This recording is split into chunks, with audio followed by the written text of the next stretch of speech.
Morning people, do you fancy paying £3,500 more for an electric car after January? No? Surely you do. The UK's main car industry association, the SMMT, says that when the new Brexit tariff rules kick in January, the average price of EU-made cars in the UK will go up by £3,400. And EU-made cars currently make up 70% of the cars that we buy in the UK. But Brexit is the will of the people, that's why we're not reversing it, right? So as we make the shift towards electric cars as part of the fight against climate change, I'm pretty sure you wanted to make that thousands of pounds more expensive. It's also going to make UK-made cars £3,600 more expensive when we try to sell them to the EU, and given that 45% of all the cars made in the UK are sold to the EU, that's going to severely screw up our car industry. Which is why Stellantis, the company that owns Vauxhall, Peugeot, Citroën, says this is going to cost thousands of jobs if the new rules aren't changed. And Ford have said this is going to slow down our transition to electric cars because it'll just make things too expensive. So why is this happening? The main idea behind Brexit was taking back control, having our own independent policies, including trade policies. Now, pretty much all countries put tariffs, basically a tax on things that they import, to avoid foreign companies outcompeting their own companies. Now, that might be because the cost of living in those other countries is lower, or because the workers there are exploited, or maybe because the governments in those other countries pour money into their businesses so that those businesses can afford to sell their stuff a lot more cheaply and potentially undermine businesses in our countries. That's sometimes called dumping, where a business in country A sells stuff in country B so that all the other businesses in country B go out of business because they can't compete. And then once that first business has a monopoly on the whole market, it then raises its prices again. But the basic point is the EU and the UK have tariffs to protect their own industries for various reasons. Now, when we were in the EU, we had a shared trade policy. There were no tariffs on goods that were sold between the UK and the rest of the EU because we were in the EU's customs union. But now that the Brexiteers have taken us out of that, the default would be a 10% tariff on all cars crossing the channel. But we negotiated a trade deal with the EU eventually that was supposed to be tariff-free, but it was only tariff-free for strictly UK products, and a lot of our products have foreign components in them. But under the Brexit rules of origin that come into force in January, the components of electric cars have to be 45% from here, and for the batteries it's up to 60%.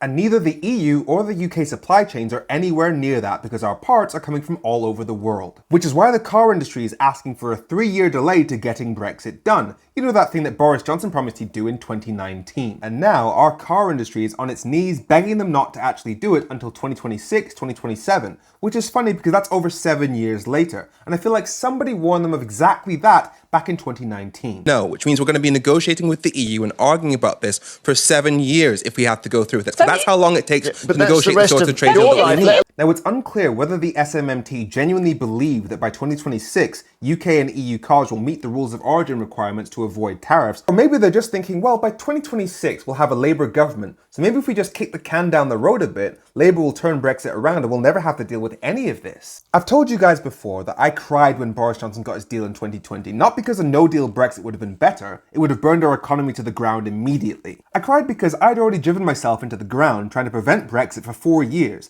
and I knew that his deal would mean the damage of Brexit would be slow and take a decade before it got catastrophic. It would be death by 1,000 cuts. You've heard that thing about how if you put a frog into boiling water, it'll jump straight out. But if you put it into warm water and gradually turn up the heat, it won't realize the change and it'll burn to death. Now, fortunately, we have noticed the change. 2/3 of Brits can see that Brexit is making us poorer, but the Tories are doing everything in their power to slow that down so that we don't notice. They've delayed the start of doing Brexit import checks 5 times, so that's an inflation bombshell that's waiting for us just after Christmas, at the same time as these car rules kick in. But as I've said before, I'm hopeful, because yes, the Tories and Labour are both being shit on Brexit right now, but when Keir Starmer becomes Prime Minister, he's going to be facing a country that's been through 14 years of Tory economic pyromania, a country that is drowning in poverty and austerity and looking to him to make things better, and they're his voters. And the biggest lever that he can pull to improve our economy would be to get rid of all the Brexit trade barriers. So I'm not counting on Keir Starmer to do the right thing because it's the right thing. I'm counting on Keir Starmer to do the right thing because it'll save his own skin. For the record, I should mention that it's not true that all politicians only act in their own self-interest, because some politicians deliberately act against their own self-interest, like the DUP. You know, the party in Northern Ireland who only exist to make sure that Northern Ireland stays in the Union of the United Kingdom, but supported Brexit, which left Northern Ireland in the EU single market, which created a border between Northern Ireland and the rest of the UK. And so they've been rebelling against the consequences of Brexit by refusing to form a government which has left Northern Ireland without a government for almost 2 years. And this week, their Jeffrey Donaldson was on TV complaining about that. Why should we pay customs duty on goods moving from from Birmingham to Belfast. It's wrong,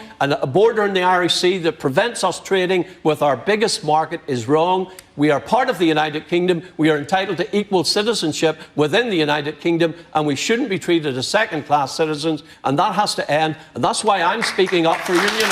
Mate, literally none of that would be happening if you hadn't propped up Brexit in coalition with the Tories for 2 years. Literally none of it. They are the unionist party that broke the union. Anyway, before I go, I have to do a hard switch of topic. Please, look out for the Jewish and Muslim people in your community because the levels of hate crime are going through the roof. I'm Femi, this has been F Politics. Have a safe week.